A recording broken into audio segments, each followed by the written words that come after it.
what are the odds that Zion Williamson can be the best player on a conference finals team? Give me a percent. Honestly, based on what we've seen so far. 45%. That's pretty high. Yeah. Matt? Best player on a conference finals team? Maybe 50. It's a coin toss on whether or not he's healthy.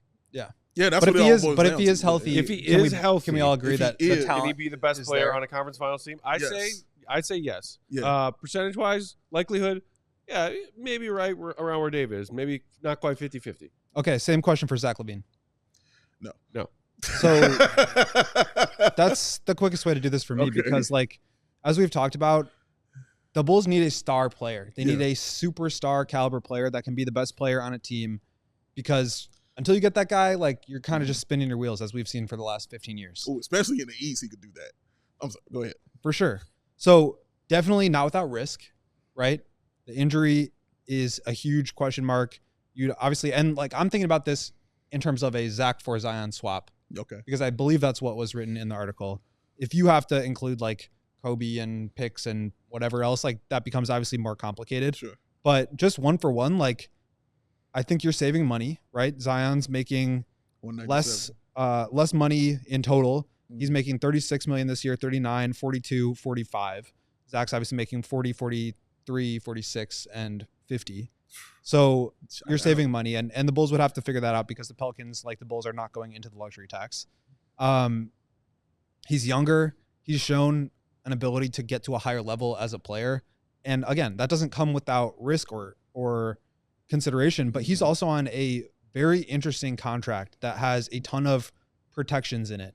And it's actually non-guaranteed after this year, every single year. So if it doesn't work out for whatever reason, you can waive him and that's it.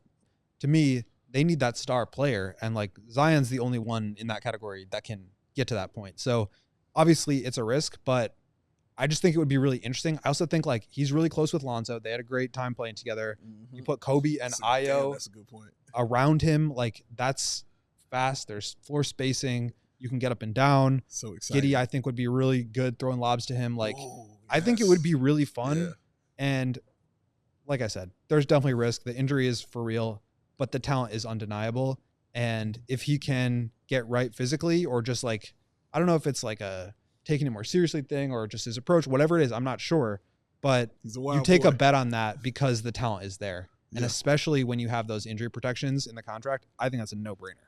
Can you, because you were touching on there a little bit, but can you tell me more about Zach's fit on the Pelicans? What you see it would kind of be like? Is this a team better than what they are now? Because I mean, right now they're not good at all, and not in removing Zion and putting Zach there. Obviously, your 3-point shooting and things like that will improve. But one of the reasons that they aren't so good is because Zion isn't a guy who's out there. He's played 39% of all possible career NBA games so far. He's played 6 games this season. And this is a team who was really trying to win and actually trying to get there and actually had some nice pieces. When he's got 2 All-Star seasons when he's out there. I mean, that's why they got CJ McCollum in here. And he did play 70 games last season. Yep. Come on, man. We all silly like the mayor.